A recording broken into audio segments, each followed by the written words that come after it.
Assalamualaikum warahmatullahi wabarakatuh. Perkenalkan, nama saya Taufik Hidayat, NPM 1906046. Saya di sini akan mereview jurnal atau artikel yang ditulis oleh Ibu Fitri Nuraini, Institut Teknologi Garut. Saya di sini akan mereview jurnal tentang aplikasi sistem pakar untuk mendiagnosa penyakit kulit menggunakan metode forward chaining di Al-Arif Skincare Kabupaten Ciamis. Kita lihat artikelnya. Ini adalah artikel atau jurnal yang ditulis oleh Ibu Fitri, Yoga Handoko Agustin, dan Endah Nirwani Yusuf. Dari sini kita beralih ke penjelasan kulit, yaitu kulit merupakan salah satu panca indera manusia dan bagian pertama yang dapat menerima rangsangan dari luar. Kesehatan kulit menjadi hal yang sangat penting sebagai pelindung organ-organ tubuh yang ada di dalamnya, sehingga kulit yang tidak terjaga kesehatannya akan menimbulkan berbagai penyakit dan gangguan pada kulit lainnya. Terus, aplikasi sistem pakar mampu meniru kerja seorang pakar dalam berbagai bidang. Salah satunya yaitu mendiagnosa penyakit kulit. Aplikasi sistem pakar ini dibangun dengan metode Expert System Development Lab Cell atau menggunakan metode forward chaining sebagai teknik pencarian yang dimulai dari fakta yang diketahui untuk mencapai tujuan. Perancangan ini menggunakan UML dan bahasa pemrograman Java dengan database MySQL sebagai penerapannya. Lalu, permasalahan yang sering muncul adalah ketersediaan dokter atau ahli yang memiliki pengetahuan di bidang tertentu cukup terbatas, sementara banyak pasien yang harus dijaga, yang harus segera diketahui penyakitnya dan segera ditangani, seperti yang terjadi di Al-Arif Skincare yang merupakan bagian dari rumah sakit Al-Arif. Lalu, sesuai permasalahan yang di atas, maka dibutuhkan sesuatu aplikasi yang dapat menggantikan ketidakhadiran seorang pakar atau ahli yang memberikan informasi dalam mendiagnosa penyakit kulit pada sistem, yaitu berupa aplikasi sistem pakar. Sistem pakar mempunyai beberapa metode dalam mengambil keputusan, diantaranya adalah metode forward chaining. Jadi, metode forward chaining ini cocok untuk mendiagnosa awal pada penyakit dengan pelacak dari gejala-gejala yang dideritanya. Terus, pada tahun 2014 diketahui bahwa peranan komputer sangat diperlukan untuk menyediakan informasi dengan cepat dan tepat dan akurat, membantu penerapan sistem pakar mendiagnosa penyakit kulit yang menggunakan metode forward dan backward chaining, sehingga dapat membantu masyarakat awam dalam mendeteksi penyakit kulit. Oleh karena itu, dibangunlah aplikasi sistem pakar dalam mendiagnosa penyakit kulit dengan metode forward chaining, yang dapat memberikan informasi berupa gambar dan kata-kata, sehingga aplikasi sistem pakar ini menjadi media konsultasi sebagai pasien penyakit kulit tanpa menunggu kehadiran seorang dokter atau ahli, sehingga pasien dapat segera ditangani serta membantu perawat atau asisten medis melakukan mendiagnosa kulit pada pasien agar pelayanan dapat berjalan optimal. Lalu masuk ke pembahasan. Langkah-langkah dalam penelitian ini diuraikan dengan menggunakan metode Expert System Development Life Cycle atau ESDLC dari Durkin. Terus tahapan-tahapan yang harus dilakukan pada metode ESDLC dari Durkin ini sebagai berikut. Di sini ada 6 tahapan, yaitu tahap 1 penilaian, tahap 2 akuisisi, tahap 3 yaitu desain, tahap 4 pengujian, dan tahap 5 dokumentasi, dan terakhir tahap 6 yaitu adalah pemeliharaan. Terus agar pengetahuan dapat digunakan dalam sistem, pengetahuan harus direpresentasikan dalam format tertentu yang kemudian dihimpun dalam suatu basis pengetahuan.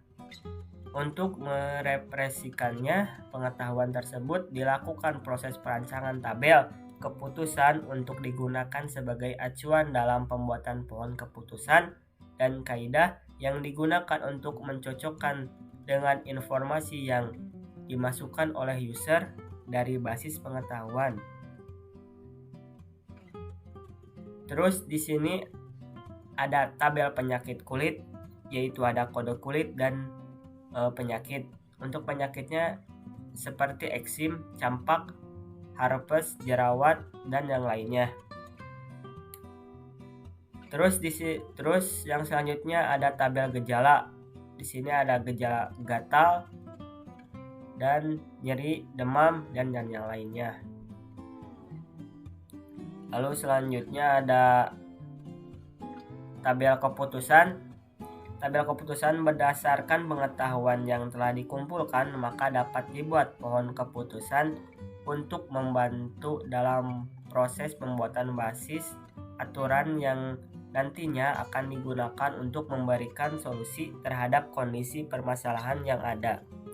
Pohon keputusan ini dibuat menggunakan penelusuran depth first search, yakni melakukan penelusuran kaidah secara mendalam dari simpul akar bergerak menurun ke tingkat dalam yang berurutan. Seperti pada gambar 2 ini, yaitu adalah pohon keputusan. Lalu selanjutnya kita masuk ke diagram use case. Di sini adalah diagram use case untuk aplikasi sistem pakar mendiagnosa penyakit kulit. Yaitu ada 3 aktor yang dapat didefinisikan sebagai berikut. Aktor yang pertama adalah dokter atau ahli yang mempunyai hak akses keseluruhan dari data sistem aplikasi. Yang kedua yaitu adalah aktor administrator yang bertindak dalam manajemen sistem. Yang ketiga yaitu aktor user atau asisten medis perawat. User dapat mengakses menu utama, menu konsultasi, dan informasi. Ini adalah kelas diagram aplikasi pakar diagnosa penyakit. Ada akun, data penyakit, data gejala, aturan tidak, aturan ya, dan arahan. Lalu setelah selesai proses desain, maka memasuki tahapan coding. Tahapan ini memulai implementasi hasil desain pada program Java dengan database MySQL. Jadi ini adalah tampilan utama dari aplikasi mendiagnosa penyakit kulit. Di sini ada menu utama, yaitu menu utama isinya terdapat 4 tombol, di mana tombol konsultasi digunakan untuk memasuki menu konsultasi, tombol informasi untuk memasuki menu informasi, dan tombol login, admin, atau pakar berfungsi untuk memasuki menu admin atau pakar, dan tombol bantuan untuk memperoleh bagian untuk memperoleh bantuan cara menjalankan aplikasi. Lalu di sini ada from diagnosa. Terus ini adalah tampilan dari hasil diagnosa. Lalu di sini adalah menu informasi. Jadi menu informasi ini berfungsi untuk menampilkan informasi solusi pengobatan dan gambar penyakit kulit. Lalu gambar yang ke-9 ini adalah menu login admin atau pakar. Lalu gambar ke-10 ini yaitu menu admin atau pakar. Lalu gambar yang ke-11 yaitu menu update penyakit. Gambar ke-12 yaitu menu gejala, update gejala. Dan gambar ke-13 yaitu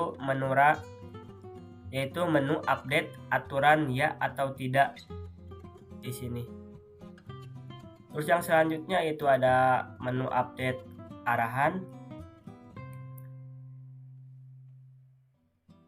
Terus yang terakhir yaitu ada menu bantuan. Jadi menu bantuan ini berfungsi untuk menampilkan langkah-langkah dalam menjelaskan aplikasi tersebut. Terus kesimpulannya dari jurnal atau artikel tentang perancangan aplikasi sistem pakar untuk mendiagnosa penyakit kulit dapat disimpulkan di antaranya aplikasi sistem pakar untuk mendiagnosa penyakit kulit yang telah digunakan dapat digunakan sebagai media konsultasi untuk mendiagnosa penyakit kulit yang dideritai pasien yang dapat dijalankan oleh perawat atau asisten medis ketika dokter tidak berada di tempat. Terus aplikasi ini dapat membantu perawat atau asisten medis untuk memberikan diagnosa awal dari solusi penanganan terhadap pasien penyakit kulit ketika dokter berhalangan hadir dan mencetak laporan penyakit yang tidak terdiagnosa untuk membalikan kepada dokter agar sistem dapat diperbarui. Untuk metode forward chaining yang dapat dijalankan atau dipertimbangkan diantaranya yaitu sistem pakar untuk mendiagnosa penyakit kulit ini menggunakan metode forward chaining dan masih dapat dikembangkan lagi menggunakan metode lain, dapat juga disertai faktor kepastiannya. Yang kedua yaitu sistem pakar ini dapat dikembangkan menjadi berbasis online sehingga dapat diakses oleh dokter atau pakar dimanapun guna proses pembaruan informasi.